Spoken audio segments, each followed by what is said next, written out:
السلام علیکم ورحمۃ اللہ وبرکاتہ نحمدہ ونصلی علی رسولہ الکریم اما بعد فاعوذ باللہ من الشیطان الرجیم بسم اللہ الرحمن الرحیم۔ محمد جہانگیر مصطفی پروگرام رمضان المبارک میں خوش آمدید۔ میرے ساتھ آج کے مہمان ذیوقار خطیب اہل سنت خطیب ذیشان حضرت علامہ قاری شفیق احمد نقشبندی صاحب دامت برکاتہم العالیہ دامت برکاتہم القدسیہ۔ جناب والا، آج 17 رمضان المبارک ہے، یوم وصال حضرت عائشہ صدیقہ رضی اللہ تعالی عنہا کا ہے۔ جناب میں سے گزارش کرتا ہوں کہ ناظرین کو یوم وصال کے حوالے سے بیان فرمائیں۔ بسم اللہ الرحمن الرحیم۔ اللہم صلی علی سیدنا وعلی آل سیدنا ونبینا ومولانا محمد وبارک وسلم وصلی علیہ۔ سامعین، ناظرین، پی کے نیوز کے توسل سے آپ رمضان مبارک کی اس ٹرانسمیشن کو دیکھ رہے ہیں۔ ماشاءاللہ، آج 17 رمضان مبارک کا دن ہے، جو ام المومنین محبوب رب کائنات سیدہ ام المومنین عائشہ صدیقہ رضی اللہ تعالی عنہا آپ کا یوم وصال ہے، تو آپ کے ساتھ آج کے دن کی نسبت ہے۔ ماشاءاللہ، آپ کی زندگی خواتین اسلام کے لیے بھرپور سبق رکھتی ہے۔ ہماری مائیں، بہنیں، بیٹیاں آپ کی زندگی سے بہت کچھ حاصل کر سکتی ہیں۔ آپ سیدنا حضرت ابوبکر صدیق رضی اللہ تعالیٰ کی بیٹی ہیں، حضرت عائشہ صدیقہ، اور رسول پاک علیہ السلام کے نکاح میں آئی ہیں حضرت ختیجہ ام المومنین سیدہ طیبہ طاہرہ رضی اللہ تعالیٰ عنہ، اور ام المومنین سیدہ سودا رضی اللہ تعالیٰ عنہ کے بعد آپ تیسری رسول پاک علیہ السلام کی بیوی ہیں، اور ازواج میں سے آپ کو ہی یہ اعزاز حاصل ہے کہ کمواری جو عورت حضور کے نکاح میں آئی وہ سیدہ حضرت عائشہ صدیقہ رضی اللہ عنہ کی ذات گرامی ہے۔ اور آپ کو یہ اعزاز حاصل ہے کہ اللہ تعالیٰ نے حضرت جبریل امین کو کپڑے کا ایک ٹکڑا دے کر بھیجا جس کے اوپر آپ کی تصویر تھی، اور رسول پاک علیہ السلام کو بتایا گیا کہ دنیا آخرت میں یہ آپ کی بیوی ہیں۔ اور 3 دن تک رسول پاک علیہ السلام خواب دیکھتے رہے، اور خواب کے اندر بی بی پاک کو دکھایا جاتا رہا کہ یہ آپ کی دنیا آخرت میں بیوی بنے گی۔ یعنی یہ اعزاز ہے، اور آپ کا اعزاز بہت بڑے اعزاز ہیں۔ آپ واحد وہ خاتون ہیں ازواج میں سے کہ جن کے ہوتے ہوئے، جن کے پاس ہوتے ہوئے اللہ تعالیٰ نے اپنی وحی کا رسول پاک علیہ السلام پہ نزول فرمایا۔ حضور کی آپ کے ساتھ بڑی محبت تھی، آپ عالمہ بھی تھی، فاضلہ بھی تھی، حافظہ بھی تھی۔ آپ کو اللہ تعالیٰ نے بہت سارے علوم سے نواز رکھا تھا۔ آپ نے، محدثین فرماتے ہیں کہ دین کا چوتھا حصہ امت تک حضرت بی بی عائشہ پاک نے پہنچایا ہے۔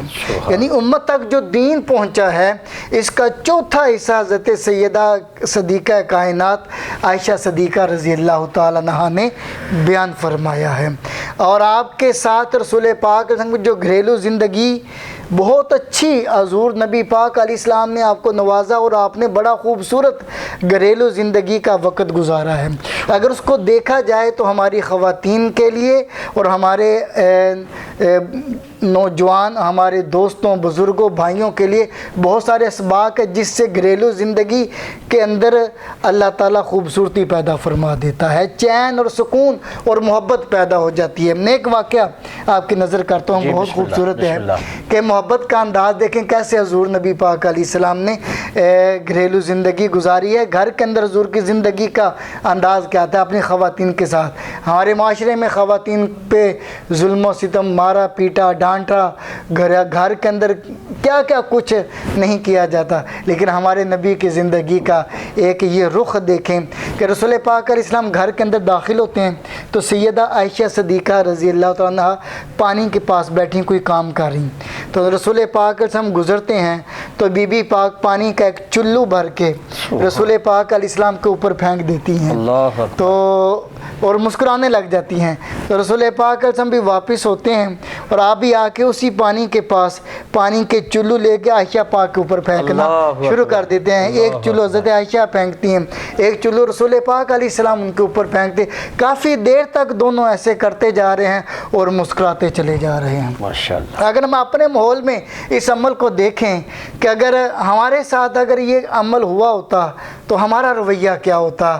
گھر کے اندر محبت پیدا کرنے کے لیے کتنے پیارے نسخے ہیں. اور میں بات اس پہ سمیٹ دوں کہ رسول پاک علیہ السلام غسل فرما کے نکلے تو آپ بیٹھے تو بی بی پاک سیدہ عائشہ صدیقہ آٹا گوندھ رہی تھی.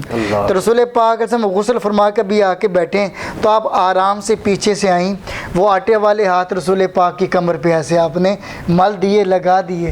تو نبی پاک علیہ السلام نے پوچھا عائشہ یہ کیا ہے؟ تو اس کہ یا رسول اللہ آپ ہی نے فرمایا تھا کہ جو کا آٹا بدن کو صاف کر دیتا ہے، خوبصورت کر دیتا ہے. تو رسول پاک مسکرانے لگ گئے اور آپ نے ناگواری کا اظہار نہیں کیا بلکہ آپ نے اٹھ کے پھر غسل فرما لیا. تو چھوٹی چھوٹی باتیں محبت کے انداز میں اگر لے لی جائیں تو اس سے زندگی میں ایک لطف پیدا ہو جاتا ہے، گھریلو زندگی میں محبت پیدا ہو جاتی ہے. تو ذرا ذرا سی بات پہ ڈانٹنا، غصے کا اظہار کرنا یہ نبی پاک کی زندگی کا سبق نہیں ہے. کیسی پیارے واقعات ہیں حضرت بی بی پاک کے حضور کے ساتھ زندگی گزارنے کے. اللہ تعالیٰ کوئی ایسا نور ہماری زندگی میں بھی شامل فرما دے. ماشاءاللہ. علامہ صاحب بڑے خوبصورت انداز سے یوم وصال حضرت عائشہ صدیقہ رضی اللہ تعالی عنہا بیان فرما رہے تھے.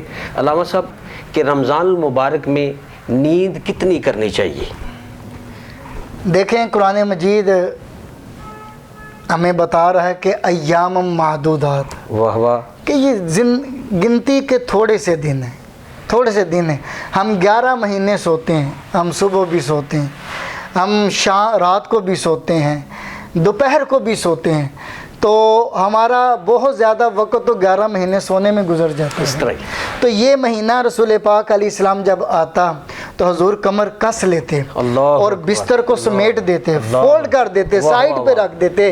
یعنی حضور ان دنوں میں رمضان کے ایام میں حضور سویا نہیں کرتے تھے، آپ آرام نہیں فرمایا کرتے تھے، آپ محنت کیا کرتے تھے. یعنی حضور کا اسوہ آپ کا عمل ہمیں یہ بتا رہا ہے کہ 11 مہینے تو ہم سوتے ہی رہے ہیں اور قرآن کہتے ہیں ایام معدودات بھی گنتی کے چند دن ہیں حضور نے جا کے گزارے. تم بھی محنت کر کے گزار لو، تم بھی کم سو، تاکہ سو کا روزہ گزارنا روزے کے اجر کو ضائع کر دیتا ہے، کم کر دیتا ہے. روزے کا مقصد کیا؟ ہمیں بھوک محسوس ہو کہ بھوک ہوتی کیا ہے. غریب جو غربت میں زندگی گزارتے ہیں، بھوک میں زندگی گزارتے ہیں، فرمایا کہ تم اس بھوک کو محسوس کرو تاکہ تمہیں پتہ چلے کہ بھوک ہوتی کیا ہے اور اللہ کا قرب تمہیں حاصل ہو. سو کے روزہ گزارنے سے روزے کے جو فیوز و برکات ہیں وہ کم ہو جاتے ہیں.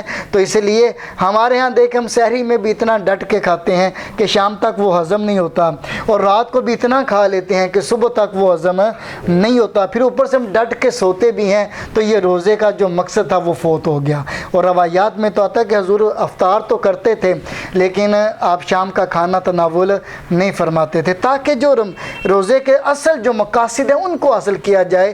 پورے 11 مہینے ڈٹ کے کھاتے ہیں اور بے اعتدالی جو ہم برت جاتے ہیں، جسم بہت ساری بیماریاں اٹھا چکاتا ہے. تو یہ ایک مہینہ کہا کہ تم یہ بھوک برداشت کرو اور کم کھاؤ تاکہ پورے 11 مہینے کی جو بے اعتدالی ہے وہ ختم ہو جائے، جسم اپنی اصل حالت پہ آ جائے. تو زیادہ سونا بھی نقصان دہ ہے، اس لیے کوشش کریں کہ تہجد کی جو ہے وہ نعمت بھی حاصل کریں، یہ فضیلت بھی حاصل کریں اور قرآن پاک کے ذریعے اللہ تعالیٰ کا قرب بھی حاصل کریں۔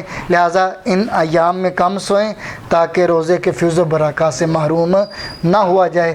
اللہ تعالیٰ میں حضور کی جو سیرت ہے اس کو سمجھنے، اس کو اپنانے کی توفیق عطا فرمائے۔ ماشاءاللہ سوال کا جواب بڑے خوبصورت انداز سے علامہ صاحب نے دیا۔ میرے ساتھ بلبل باغ مدینہ جناب بابر سلطانی صاحب بریک کے بعد ہوں گے۔ میں چھوٹا سا بریک لیتا ہوں، پھر ملتے ہیں۔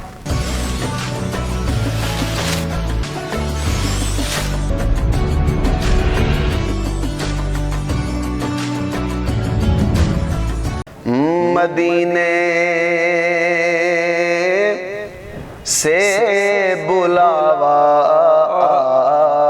رہا ہے،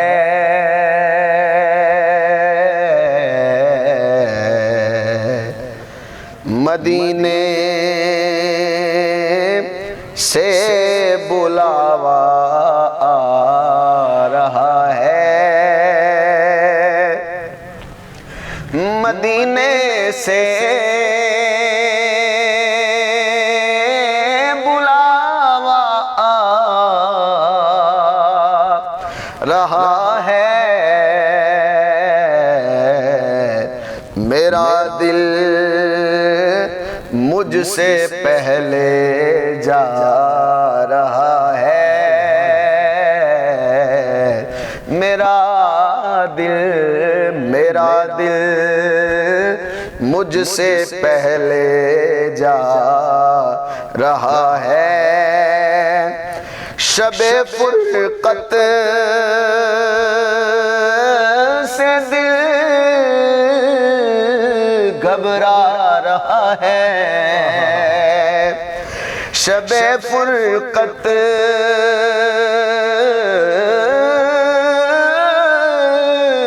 شب فرقت سے دل گھبرا رہا ہے، مدینہ آپ کا یاد آ رہا ہے، مدینہ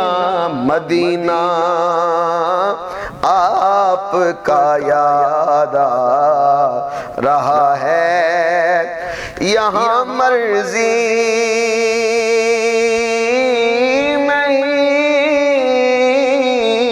نہیں چلتی کسی کی، یہاں مرضی نہیں چلتی کسی کی، مدینے والا ہی بلوا رہا ہے،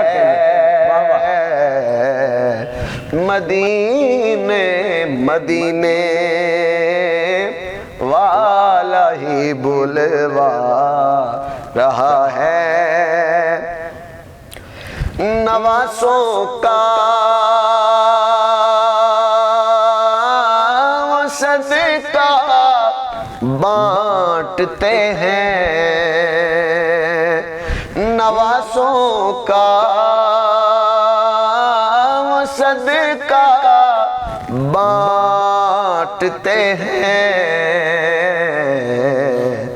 زمانہ ان کا صدقہ کھا رہا ہے،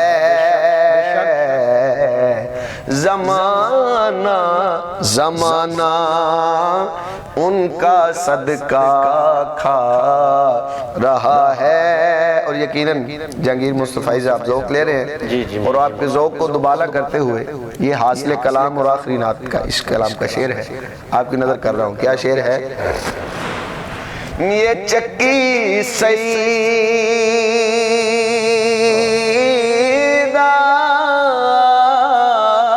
کی چل رہی ہے، حبیبی یا رسول اللہ، یہ چکی سیدہ کی چل رہی ہے، زمانہ جتنا لنگر کھا رہا ہے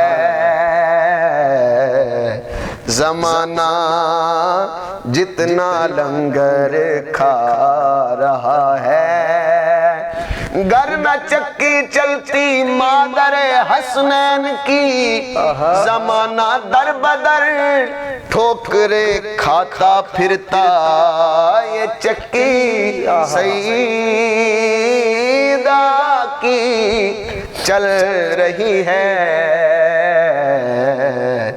زمانہ جتنا لنگر کھا رہا ہے، زمانہ جتنا لنگر کھا رہا ہے۔